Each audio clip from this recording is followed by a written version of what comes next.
Bismillahirrahmanirrahim. Assalamualaikum warahmatullahi wabarakatuh. Perkenalkan, nama saya Putri Rania Pratiwi dari kelas AKP 1A dengan NIM 42025050008. Melalui video ini saya bermaksud untuk memenuhi tugas remedial perpajakan saya. Jadi langsung saja ke pembahasannya. Soal yang pertama, sebutkan 3 objek dan non-objek bea materai. Jadi, kita sebutkan dulu non-objek bea materainya. Yang pertama, ada dokumen yang terkait lalu lintas orang dan barang. Kedua, segala bentuk ijazah. Dan ketiga, tanda terima pembayaran gaji. Selanjutnya, kita sebutkan objek bea materainya. Yang pertama, ada dokumen yang dibuat sebagai alat untuk menerangkan mengenai suatu kejadian yang bersifat perdata. Kedua, dokumen yang digunakan sebagai alat bukti di pengadilan. Dan yang terakhir, dokumen transaksi surat berharga. Lanjut ke soal yang kedua. Jelaskan proses melakukan banding pajak. Jadi, banding pajak merupakan upaya hukum yang dapat dilakukan oleh wajib pajak terhadap keputusan keberatan yang telah diterbitkan oleh DJP. Proses ini memberikan kesempatan bagi wajib pajak untuk mendapatkan keadilan dalam pelaksanaan kewajiban perpajakannya. Banding diajukan ke pengadilan pajak sebagai lembaga yang berwenang untuk menyelesaikan sengketa pajak antara wajib pajak dengan otoritas pajak. Pengadilan pajak akan memeriksa dan memutuskan apakah keputusan keberatan yang diterbitkan oleh DJP sudah sesuai dengan ketentuan peraturan yang berlaku. Soal nomor 3, kita baca soalnya terlebih dahulu. PT Maju Jaya mengimpor mesin produksi dari Jepang dengan nilai faktur sebesar $20.000, biaya asuransi sebesar $1.000, dan biaya angkut sebesar $2.000. Bea masuk yang ditetapkan adalah 10% dari CIF. Kurs yang ditetapkan Menteri Keuangan saat itu adalah 15.000 per USD. PT Maju Jaya memiliki angka pengenal importir atau API. Berapakah PPh pasal 22 yang dipungut? Jadi yang pertama kita akan menghitung nilai CIF-nya terlebih dahulu. Di CIF ini terdapat harga faktur, asuransi, dan biaya angkut. Jadi di soal harga faktur telah ditentukan $20.000, asuransi $1.000, dan biaya angkut $2.000. Jadi cara menghitung nilai CIF-nya adalah kita tambahkan harga faktur, asuransi, dan biaya angkut. Jadi $20.000 ditambahkan $1.000 dan ditambahkan $2.000. Hasilnya $23.000. Setelah mendapatkan CIF, barulah kita rupiahkan hasil CIF tersebut. Jadi $23.000 dikalikan 15.000. Kenapa 15.000? Bahwa di soal sudah tertera kurs yang ditetapkan Menteri Keuangan saat itu adalah 15.000 per USD. Jadi kita menggunakan itu $23.000 dikalikan 15.000. Dapatlah hasilnya 345 juta. Nah, itulah hasil yang sudah dirupiahkan. Setelah mendapatkan hasil yang sudah dirupiahkan, barulah kita masuk untuk menghitung bea masuk. Bea masuknya yang sudah ada di soal adalah 10%. Jadi, 10% dikalikan dengan hasil yang telah kita rupiahkan, 345 juta. Jadi, 10% dikalikan 345 juta, dapatlah 34.500.000. Nah, setelah menghitung bea masuk, barulah kita menghitung nilai impornya. Cara menghitung nilai impor yaitu CIF ditambahkan dengan bea masuk. CIF-nya tadi yang telah kita rupiahkan yaitu 345 juta ditambah dengan bea masuk 34.500.000. Dapat hasilnya 379.500.000. Setelah menghitung nilai impor, barulah kita menghitung PPh pasal 22. Karena PT Maju Jaya memiliki API, maka tarif yang berlaku adalah 2,5%. Kalau PT Maju Jaya tidak memiliki API, tarifnya akan jauh lebih tinggi, yaitu 7,5%. Jadi, karena memiliki API, kita hitung 2,5% dikalikan dengan hasil nilai impor tadi 379.500.000, yaitu hasilnya 9.487.500 rupiah. Itulah hasil dari soal nomor 3. Kita lanjut ke soal nomor 4.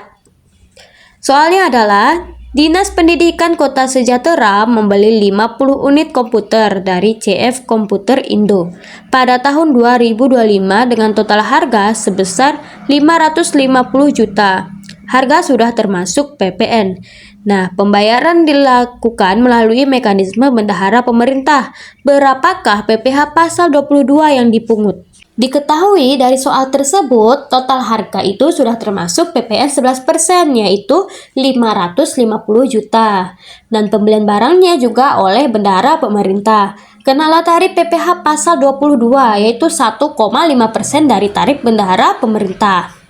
Nah, harga termasuk PPN-nya yaitu 100% ditambahkan 11%, dapatlah 111%. Kita ubah ke bentuk desimal, 111% tersebut menjadi 1,11. Langkah pertamanya kita akan menentukan DPP-nya terlebih dahulu. Cara menentukan DPP yaitu harga termasuk PPN dibagi 1,11.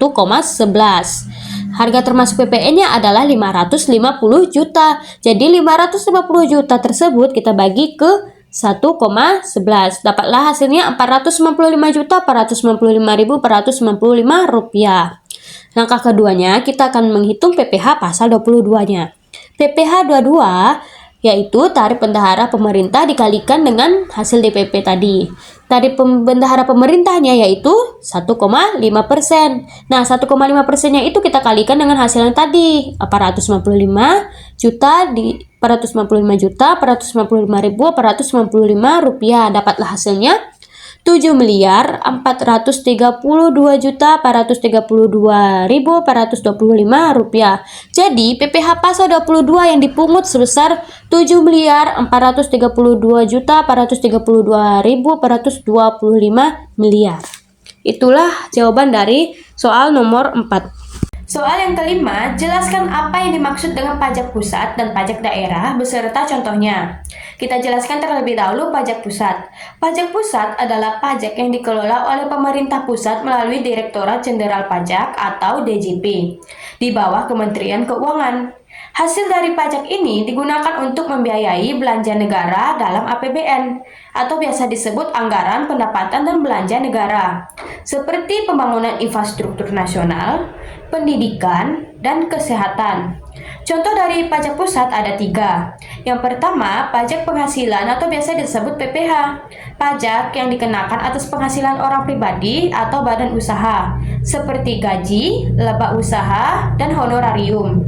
Yang kedua, pajak penjualan atas barang mewah atau biasa disebut PPNBM. Pajak untuk barang-barang tertentu yang tergolong mewah seperti mobil mewah atau apartemen eksklusif.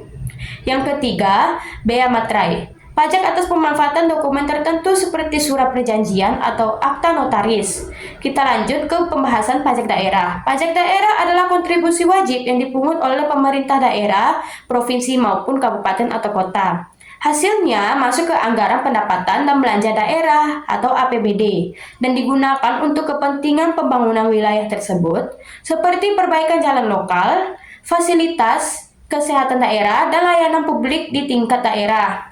Contoh dari pajak daerah ada 3. Yang pertama ada pajak reklame. Apa itu pajak reklame? Pajak atas pemasangan papan iklan atau billboard.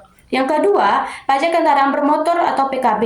Pajak tahunan yang Anda bayar di Samsat. Yang ketiga, pajak hotel. Pajak hotel adalah pajak atas pelayanan penginapan di hotel. Soal yang keenam, sebutkan dan jelaskan jenis stelsel pajak. Stelsel pajak ada 3. Yang pertama ada stelsel nyata atau real. Stelsel nyata merupakan salah satu jenis pemungutan pajak yang didasarkan pada objek atau penghasilan yang diperoleh sesungguhnya. Penghasilan nyata untuk pajak penghasilan.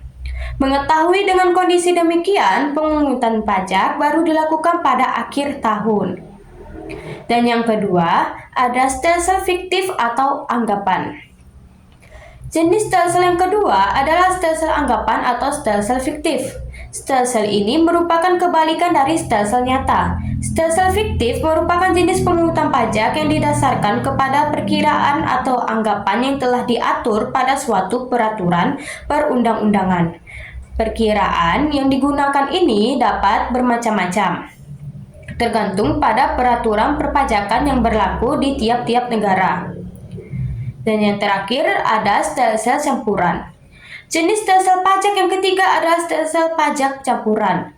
Pada dasarnya, stelsel pajak campuran merupakan kombinasi dari antara stelsel pajak nyata atau stelsel real dengan stelsel pajak fiktif atau stelsel anggapan. Soal yang ketujuh, sebutkan dan jelaskan sistem pemungutan pajak yang ada di Indonesia. Yang pertama ada Self Assessment System. Apa itu Self Assessment System? Sistem pemungutan pajak pada Self Assessment System lebih menitik beratkan pada kemandirian wajib pajak. Artinya, penentuan besar kecilnya pajak terutang yang harus dibayarkan dilakukan secara mandiri oleh wajib pajak. Sistem pemungutan pajak ini biasanya diterapkan untuk pajak penghasilan PPH ataupun pajak pertambahan nilai PPN. Sistem pemungutan pajak secara mandiri oleh wajib pajak ini tentunya akan memudahkan pekerjaan para fiskus, namun tetap fokus dalam mengawasi pemungutan tersebut. Yang kedua ada Official Assessment System. Berbeda dengan Self Assessment System, Official Assessment System lebih menitik beratkan pada petugas institusi pemungut pajak untuk menentukan besar kecilnya pajak yang harus disetorkan oleh wajib pajak.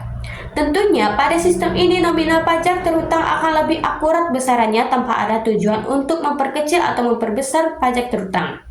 Official Assessment System diterapkan pada pajak daerah seperti pajak bumi bangunan (PBB) dan jenis pajak daerah lainnya. Dan yang terakhir ada Withholding Assessment System. Sistem terakhir dari sistem pemungutan pajak di Indonesia adalah Withholding Assessment System.